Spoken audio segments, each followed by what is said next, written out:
జిల్లా కర్రెగుట్టలో హైటెన్షన్ నెలకొంది. మావోయిస్టుల టార్గెట్ గా భద్రతా బలగాలు కుమ్మింగ్ చేపడుతున్నాయి. 6 రోజులుగా వస్తున్నా కూడా ఇంకా కర్రెగుట్టల్ని వదలడం లేదు. ప్రతి ఒక్క అడుగడుగున అన్వేషిస్తూ జరడపడుతున్నారు బలగాలు. నావిక్ జీపీఎస్ డ్రోన్ల సాయంతో కర్రెగుట్ట మొత్తాన్ని కూడా జల్లడపడుతున్నారు. అక్కడ ఆపరేషన్ పెద్ద ఎత్తున కొనసాగుతోంది. భారీగా మందు పాత్రలను నిర్వీర్యం చేస్తున్నారు సాయుధ బలగాలు. ఇక కర్రెగుట్టలో భారీగా మావోయిల బంకర్లను గుర్తించారు. బంకర్లో భారీగా నిత్యావసర వస్తువులు, కర్రెగుట్టల పైన శాశ్వత బేస్ క్యాంప్ ఏర్పాటు సిద్ధమవుతోంది. ఇక ఆపరేషన్ కర్రెగుట్టలో ఇప్పటికే 30 మంది మావోయిలు హతమయ్యారు. ఇక మావోయిస్టుల ఏరివేత లక్ష్యంగా ఈ ఆపరేషన్ కొనసాగుతోంది. ఇక్కడ మీరు చూస్తున్నారు ఆర్టీవీ స్క్రీన్ పైన ఆ డ్రోన్ల సహాయంతో అక్కడ ఎవరు ఉన్నారనేది అన్వేషిస్తున్నారు. మరోవైపు లెఫ్ట్ సైడ్ ఫస్ట్ బాక్స్ లో కనబడుతోంది అదొక సొరంగ మార్గం, అదొక బంకర్ అన్నట్టుగా తెలుస్తోంది. ఇక్కడ 1000 మంది ఉండేందుకు ఏర్పాటు చేసుకున్నట్టుగా తెలుస్తోంది. దాన్ని ఇప్పుడు సాయుధ బలగాలు దాన్ని అన్వేషించాయి, దాన్ని బయట పెట్టాయి. ప్రస్తుతం అక్కడ నిత్యావసర వస్తువులు కూడా దొరికాయట. ఛత్తీస్గఢ్, మహారాష్ట్ర, తెలంగాణ 3 జిల్లాల్లో విస్తరించినటువంటి కర్రెగుట్టల్లో 380 కిలోమీటర్లు, సుమారుగా 300 కిలోమీటర్ల దూరం ఉన్నటువంటి ఈ యొక్క కర్రెగుట్టలను అణువణువు అన్వేషిస్తున్నారు. ఎక్కడ కూడా వదిలిపెట్టకుండా ప్రతిదీ కూడా జల్లెడపడుతున్నారు. డ్రోన్లు, హెలికాప్టర్ సహాయంతో అక్కడ ఆపరేషన్ కొనసాగుతుంది.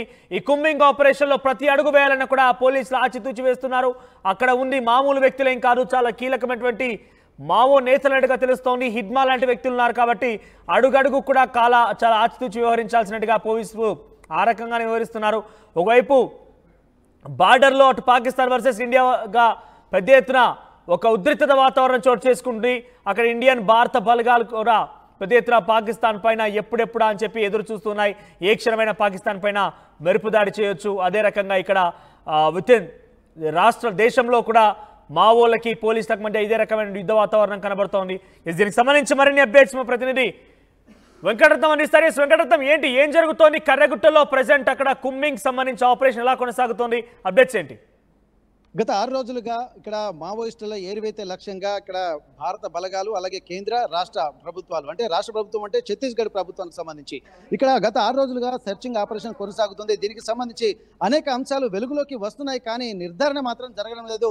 ఇప్పటికే 6 మావోయిస్టులు చనిపోయారన్నటువంటి విషయం కూడా తెలిసింది, కానీ ఇది హిడెన్ గానే ఉంటుంది. కానీ ఒక వ్యూహాత్మకతలో భాగంగానే ఇవన్నీ జరుగుతున్నాయన్నటువంటి కోణంలో కనిపించింది. ఎందుకంటే రీసెంట్ గా మనకు తెలుస్తున్నటువంటి సమాచారం ఏంటంటే కర్రెగుట్ట అడవుల్లో కూడా 1000 మందికి పైగా ఖచ్చితంగా ఉన్నారన్నటువంటి ఒక సమాచారంతోనే ఇక్కడ కేంద్ర అలాగే ఛత్తీస్గఢ్ రాష్ట్ర బలగాలు కూడా మోహరించాయి. ఇటు వెంకటాపురం మండలానికి సంబంధించి ఇక్కడ బేస్ క్యాంపు ఏర్పాటు చేసుకుని ఆ బేస్ క్యాంపు కేంద్రంగా కూడా హెలికాప్టర్ల ద్వారా నిత్యావసర సరుకులు సైన్యానికి తరలిస్తున్నటువంటి పరిస్థితి.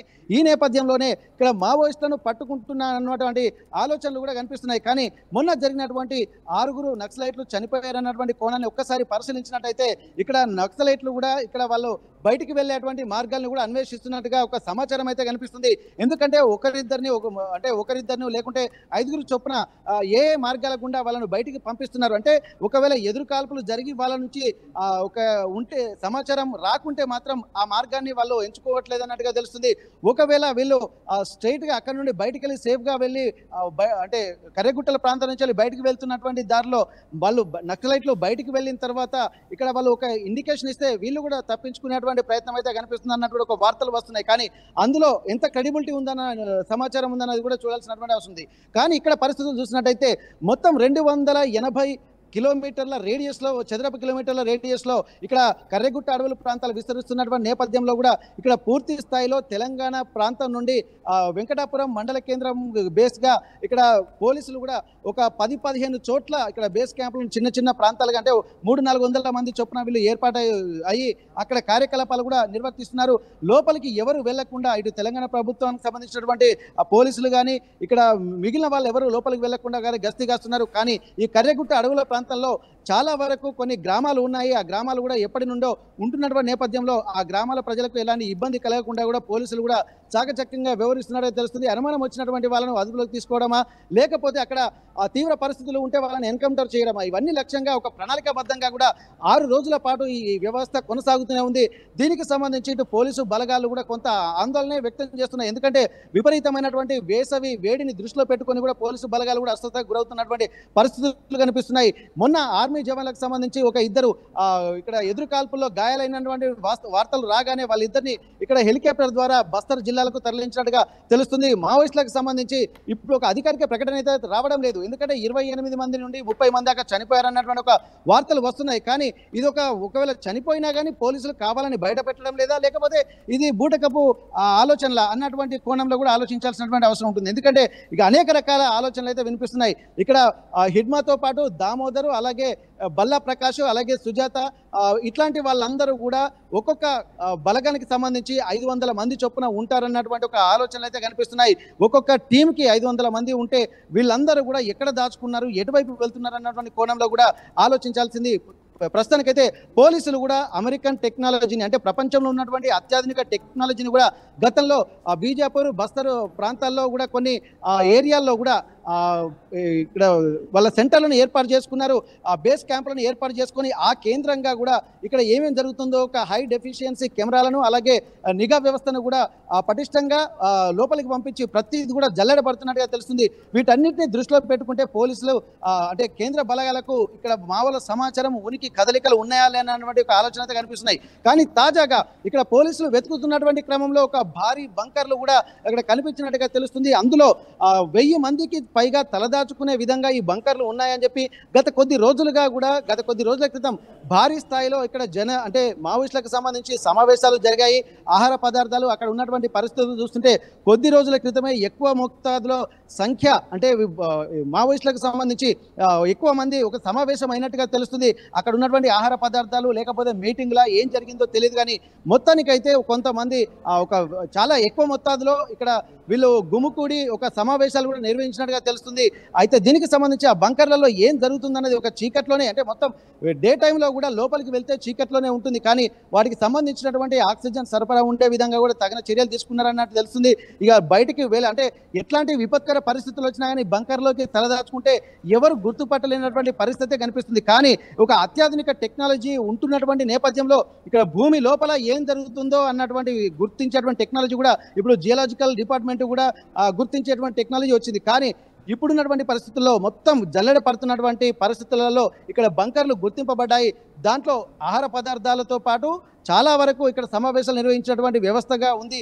ఇది ఒక ప్రధాన మావోయిస్టులు దాచుకునేటువంటి స్థావరమా లేదా అన్నటువంటి కోణం కూడా ఇక్కడ ఉన్నటువంటి పోలీసులు, సైన్యము ఇక్కడ ఆలోచిస్తున్నటువంటి పరిస్థితి. దీనికి సంబంధించి పోలీసులకు సంబంధించి కూడా టెక్నాలజికల్ గా, అలాగే హెలికాప్టర్ల ద్వారా, డ్రోన్ల ద్వారా, అలాగే హై డెఫిషియన్సీ కెమెరాల ద్వారా కూడా మొత్తం వెతుకుతున్నటువంటి పరిస్థితి కనిపిస్తుంది. ఇప్పటి వరకు ఉన్నటువంటి సమాచారం 30 మంది చనిపోయారన్నటువంటి వార్తల్లో ఇంకా మనకు సమాచారం క్లారిటీ రాలేదు. కానీ ఇక్కడ 6 చనిపోయారన్నటువంటి వార్తల్లో మాత్రం ఒక క్లారిటీ అయితే ఇచ్చారు. ఈ 6 కూడా బయటికి, అంటే మావోయిస్టులే కొంతమంది స్ట్రాటజీగా బయటికి పంపిస్తున్నటువంటి క్రమంలో ఎన్కౌంటర్ జరిగినట్టుగా తెలుస్తుంది. దీన్ని కూడా వాళ్ళు వస్తున్నటువంటి వైపు నుండే పోలీసు బలగాలు వెళ్తున్నాయి. కానీ ఒక వ్యూహాత్మకంగానే ఇక్కడ మావోయిస్టులు వ్యవహరిస్తారు. అంటే వీళ్ళను పోలీసులను ట్రాప్ చేసి మళ్ళీ ఏదన్నా కొత్త ప్రణాళికలు రచిస్తున్నారా అన్నటువంటి కోణంలో కూడా బలగాలు కూడా అప్రమత్తం అవుతున్నాయి. ఎందుకంటే ఇప్పటి వరకు జరుగుతున్నటువంటి గతంలో జరిగినటువంటి ఎన్కౌంటర్లలో ఇక్కడ పోలీసులు కూడా భారీ మూల్యం చెల్లించుకున్నటువంటి నేపథ్యంలో ఒకసారి 67 మంది, మరోసారి 20 మంది హిడ్మా చేతిలో హతమైనటువంటి నేపథ్యంలో ఇక్కడ పోలీసులు కూడా తక్కువ అంచనా వేయకుండా గతంలో జరిగినటువంటి పరిణామాలను దృష్టిలో పెట్టుకొని ఇప్పుడు జరుగుతున్నటువంటిది కూడా ఆచితూచి వ్యవహరిస్తూ ముందుకు సాగుతున్నట్టుగా తెలుస్తుంది. కానీ ఇప్పటి వరకు జరుగుతున్నటువంటి పరిణామాలకు ఇక నుండి జరుగుతున్నటువంటి పరిణామాలకు చాలా తేడా కనిపిస్తుంది. ఎందుకంటే నిన్నటి వరకే కూమికి సంబంధించి పోలీసులకు సంబంధించి ఒక ప్రత్యేకమైనటువంటి స్ట్రాటజికల్ గా ఒక 5 రోజులు మాత్రమే అనుకున్నారు. కానీ అక్కడ ఉన్నటువంటి పరిస్థితులను దృష్టిలో పెట్టుకొని మరికొద్ది రోజులు ఎక్స్టెండ్ చేసే విధంగా కూడా ఇక్కడ మనకు కనిపిస్తుంది. ఈ ఆపరేషన్ మాత్రం కొనసాగిస్తున్నటువంటి పరిస్థితి. ఎందుకంటే వెంకటాపురం ఏరియాలో ఉన్నటువంటి బేస్ క్యాంప్ నుండి నిరంతరం కూడా ఇక్కడ ఆహార పదార్థాలతో పాటు కొన్ని అవసరమైనటువంటి సరుకులు కూడా వెళ్తున్నటువంటి పరిస్థితి. దీన్ని దృష్టిలో పెట్టుకుంటే ఆపరేషన్ కొద్ది రోజులకే పరిమితం చేస్తారా అన్నటువంటి ఆలోచనలు మొన్నటి వరకు ఉండే. కానీ ఇది కంటిన్యూగా 6వ రోజు కూడా హెలికాప్టర్ల ద్వారా నిత్యావసర సరుకులతో పాటు కొన్ని అందులో ఏమేమి తీసుకెళ్తున్నారో తెలియదు. కానీ అక్కడ ఉన్నటువంటి ఆదివాసులను కూడా ఆర్టీవీ ఎక్స్క్లూజివ్గా వాళ్ళతో మాట్లాడడం జరిగింది. కానీ ఆ గిరిజన గూడల్లో ఉన్నటువంటి వాళ్ళు కూడా బిక్కుబిక్కుమంటూ బతుకుతున్నామని చెప్పి అంటున్నారు. ఎప్పుడూ ఒక బాంబుల శబ్దాలు మాత్రం వినిపిస్తున్నాయని చెప్పి అంటున్నారు. ఏం జరుగుతుందో తెలియదు, ఎందుకు వచ్చారో తెలియదు. మా జీవితాలు కూడా, ఎందుకంటే వాళ్ళ జీవనోపాధి కూడా అడవులతోటే ముడిపడి ఉంటుంది కాబట్టి అది కూడా ఒక ప్రమాదంలో పడేటువంటి అవకాశం ఉందన్నటువంటి ఒక ఆందోళన కూడా ఆదివాసీలు ఆర్టీవీ తోటి చెప్పడం జరిగింది. వీటన్నిటిని దృష్టిలో పెట్టుకుంటే ఇక్కడ మనం అనుకోవచ్చు బాంబుల మోత వస్తుంటే మరి ఎన్కౌంటర్లు జరుగుతున్నాయా అన్నటువంటి కోణంలో కూడా పరిశీలించడం జరిగింది. కానీ ఎప్పుడో వస్తాయి రోజుకు 2-3 సార్లు మాత్రమే ఒక భీకరమైనటువంటి శబ్దాలు, భయంకరమైనటువంటి శబ్దాలు రావడంతో ఏం జరుగుతుంది కర్రెగుట్ట అడవుల్లో అన్నటువంటి భయాందోళన వీళ్ళు వ్యక్తం అవుతుంది. ఎందుకంటే వెంకటరత్నం భయపడి మా వాళ్ళ నుంచి కూడా శాంతి చర్చలు నేపిద్దాం, శాంతి చర్చలకు సిద్ధంగా ఉన్నామని చెప్పి చాలా మంది మద్దతుదారులు కానివ్వండి, అటు 3 రాష్ట్రాల్లో కూడా ఎవరైతే మావోలకు మద్దతుగా లేకుంటే వాళ్ళకి సపోర్ట్గా ఉండే వ్యక్తులు కూడా చాలా పెద్ద ఎత్తున ధర్నాలు చేపడుతున్నారు, ప్రభుత్వం దగ్గర విజ్ఞప్తి చేస్తున్నారు, బీజేపీ ఎంపీలతో మాట్లాడుతున్నారు. ఇవన్నీ ఏమాత్రం కూడా సఫలీకృతం కావడం లేదా? అసలు శాంతి చర్చలు అనేది అనే విషయానికి పోలీసులు భద్రతా బలగాలు సిద్ధంగా లేవంటున్నారా? అయితే గతంలో కూడా మావోయిస్టులతోటి శాంతి చర్చలు జరిగేటువంటి పరిస్థితులు కనిపించినప్పుడు మొదటిసారి అసలు శాంతి చర్చలకు పిలుపునిచ్చారు కానీ అప్పుడు కాలేదు. కానీ రెండో దఫా వైఎస్ రాజశేఖర రెడ్డి ఆధ్వర్యంలో కూడా శాంతి చర్చలని చెప్పినటువంటి నేపథ్యంలో కూడా అప్పుడు శాంతి చర్చలకు వెళ్ళిన తర్వాత శాంతి చర్చలు సఫలం కాలేదు. పైగా శాంతి చర్చలు జరిగిన తర్వాత వాళ్ళు వెళ్తున్నటువంటి క్రమంలో కొంతమంది మావోయిస్టులను చర్చలకు వచ్చినటువంటి వాళ్ళను కూడా వెంటాడి చంపారన్నటువంటి ఒక ఆరోపణలు కూడా గతంలో పోలీసులు ఎదుర్కొన్నారు. కానీ ఈ నేపథ్యంలో శాంతి చర్చలకు వీళ్ళు సిద్ధమా లేదా అన్నది ఆ ప్రభుత్వం అయితే సిద్ధంగా ఇప్పటివరకు సానుకూల స్పందన అయితే రాలేదు. కానీ ఇక్కడ మావోయిస్టు పార్టీల నుండి అలాగే ప్రజా సంఘాల నుంచి కూడా ఒక ఒత్తిడి అయితే వస్తుంది. వినతి పత్రాలు కూడా చెప్తున్నారు. ఇదివరకు ఒక హెచ్చరికలు చేసినటువంటి పరిస్థితి గతంలో మావోయిస్టులు ఉండే, కానీ ఒక అభ్యర్థనలు మాత్రం ఇప్పుడు చేస్తున్నటువంటి పరిస్థితి కనిపిస్తుంది. అయితే చర్చలకు సంబంధించి ఇక్కడ పోలీసు అధికారులు మాత్రం అసలు మావోయిస్టులను పూర్తిగా ఏరివేశాము, దాదాపు 95% కూడా ఏరివేశామన్నటువంటి కాన్ఫిడెన్స్ తోటి ఇక్కడ కేంద్ర రాష్ట్ర బలగాలు మాత్రం చెప్తున్నాయి. కానీ ప్రభుత్వాలు మాత్రం ఇంకా కొంత నమ్మశక్యంగా లేవు. కానీ పోలీసులు మాత్రం కాన్ఫిడెంట్ ఉన్నారు. అసలు మావోయిస్టుల ప్రాబల్యమే లేనప్పుడు చర్చలు ఎందుకు అన్నటువంటి కోణం కూడా ప్రభుత్వం నుంచి వస్తున్నట్టుగా తెలుస్తుంది. కానీ ఇక్కడ ప్రజా సంఘాల నుండి ఇది ఒక చర్చలు అనేది కూడా రేపు రాబోయే రోజుల్లోకి ఒక భావి తరాలను దృష్టిలో పెట్టుకొని ఒక శాంతియుతమైనటువంటి చర్చలు కూడా ఒక భావజాలానికి మధ్య ఉన్నటువంటి ఆలోచనలు కాబట్టి ఒక సానుకూల వాతావరణం ఏర్పడేందుకే ఇక్కడ చర్చలు అని చెప్పానని ఇక్కడ మావోయిస్టులు అలాగే మావోయిస్టుల తరపునటువంటి ప్రజా సంఘాలు కూడా కొంతమంది చెప్తున్నటువంటి పరిస్థితి. అసలు చర్చలకు మాత్రం ప్రతిసారి అసలు అంటే మావోయిస్టుల నుండి మాత్రం చర్చలు అన్నటువంటి పిలుపు వస్తున్నటువంటి పరిస్థితుల్లో కూడా ఇక్కడ కేంద్ర ప్రభుత్వం నుండి కానీ రాష్ట్ర ప్రభుత్వాల నుండి కానీ అసలు సానుకూల స్పందన ఇప్పటి వరకు రాలేదు. ఎందుకంటే ఒకే ఒక కారణం, అసలు చర్చలు ఎవరు జరిపేది? ఇప్పుడు చర్చలకు లెటర్లు అయితే వస్తున్నాయి, విజ్ఞప్తులు అయితే వస్తున్నాయి, కానీ చర్చలకు ఎవరు వస్తారు? లెటర్లు అయితే వస్తున్న తర్వాత ఎవరు వస్తారన్నటువంటి ఆలోచనలు కూడా ఇక్కడ ప్రశ్న తలెత్తుతుంది. మరి చర్చల పేరిట ఎవరు ముందుకు వస్తారన్నటువంటి మీడియేటర్ ఎవరన్నటువంటి కోణంలో కూడా ఇంతవరకు ఒక మావోయిస్టు నుంచి ఒక క్లారిటీ కూడా లేదు. కాబట్టి ఏంటంటే ఇది జరుగుతుందా లేదా అన్నటువంటి కోణంలోనే ఎక్కువగా ఇలాంటి సానుకూల స్పందన ప్రభుత్వం నుంచి రాకపోవడము, చర్చలకు మేము సిద్ధంగా ఉన్నాము మా వైపు నుంచి వీళ్ళు మాట్లాడతారు అన్నటువంటి ఒక క్లారిటీ కూడా మావోయిస్టుల నుంచి లేకపోవడము, ఇది ఒక ఊహాగానాలు లేకపోతే మాటలకు లెటర్లకే పరిమితం అవుతుంది తప్ప పూర్తిగా ఈ టైంకి ఇక్కడ ప్రజా సంఘాల నుండి కానీ లేకపోతే మావోయిస్టుల తరఫున కానీ వీళ్ళు సిద్ధంగా ఉన్నారు అని మావోయిస్టులు చెప్పలేదు. ఇక ప్రజా సంఘాల తరఫు నుంచి మేమైనా సిద్ధంగా ఉన్నామని చెప్పి ప్రజా సంఘాల నుంచి కూడా ఎవరు చెప్పట్లేదు. కాకపోతే ఇక్కడ ఒక 4 రోజుల పాటు ఆపరేషన్ కగార్ని నిలిపివేయాలని మాత్రం చెబుతున్నారు. కానీ ఇక్కడ ప్రభుత్వం ఒక స్పందన లేకపోవడంతో మళ్ళీ ఒక క్లారిటీ ఎవరి వైపు నుంచి రాకపోవడం వల్ల చర్చలు మాత్రం ఒక మాటల వరకే పరిమితం అవుతున్నటువంటి పరిస్థితి కనిపిస్తుంది. ఒకవేళ చర్చలు కావాలని అనుకుంటే మాత్రం ఖచ్చితంగా మావోయిస్టుల నుంచి ఒక స్పష్టత పాటుగా ఈ యొక్క కర్రగుట్టలో ఆపరేషన్ కొనసాగే అవకాశం ఉంది. పోలీసులు ఏం చెప్తున్నారంటే ప్రస్తుతానికి వారు ఎంత మేర కంటే దీనికంటే ఒక లక్ష్యం ఏర్పాటు చేసుకుని ఉంటారు. ఇక్కడ వరకు వెళ్ళాలి, అక్కడ వరకు ఎవరెవరు ఉన్నా కూడా వారిని హతమార్చాలని లక్ష్యంతో వెళ్తున్నారా, లేదంటే ఎవరు ఉన్నారనేటువంటి సమాచారంతో వెళ్తున్నారా? ఇప్పుడు సొరంగ మార్గాలు ఉన్నాయంటే సొరంగ మార్గాలు ఎంత దూరం వరకు ఉన్నాయి, ఏ రకంగా బయటపడవచ్చు సొరంగ మార్గాల ద్వారా?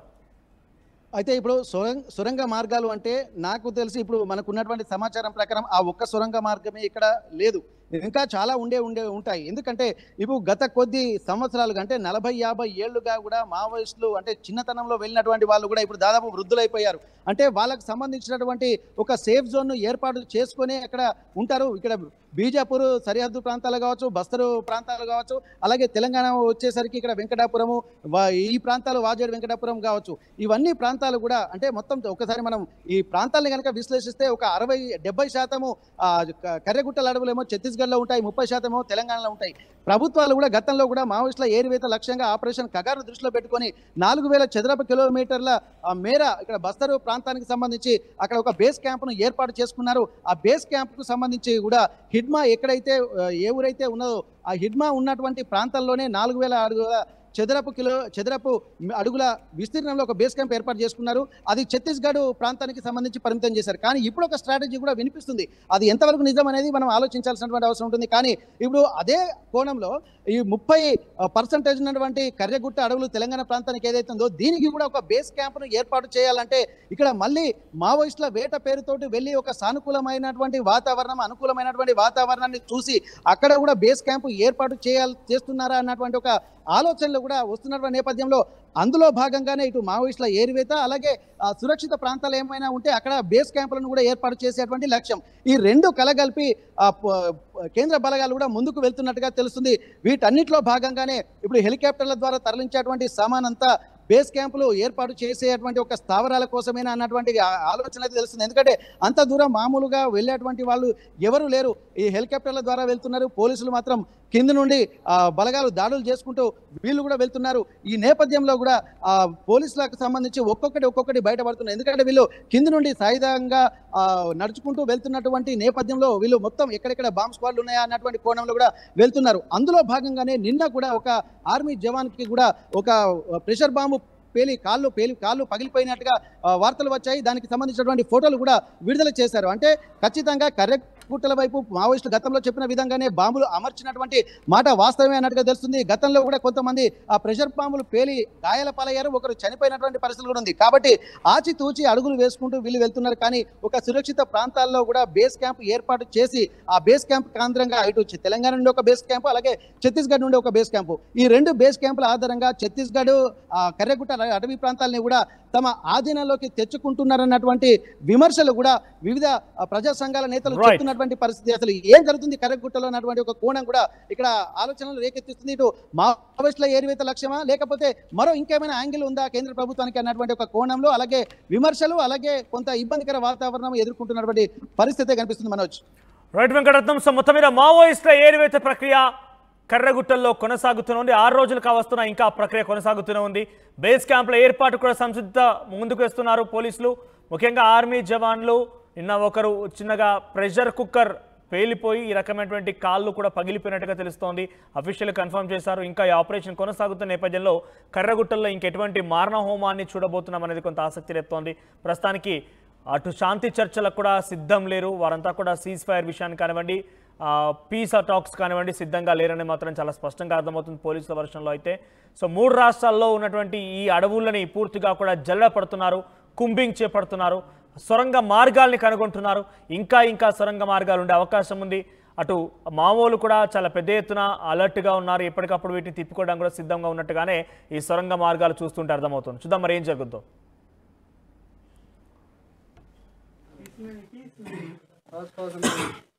गया वाला तो रंड हो गया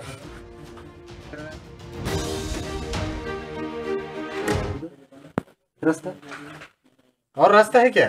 इधर से रास्ता है सर, उसके देखिए कोई आया गया है कि नहीं है सर। 1 टन में नहीं घुसना है फिर उसे तो 14 में नहीं जाने का है, इसमें नहीं घुसने का।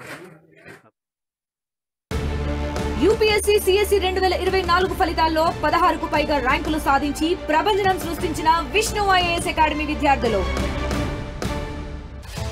At KLH, you have the freedom to choose the subjects that fuel the engineer in you.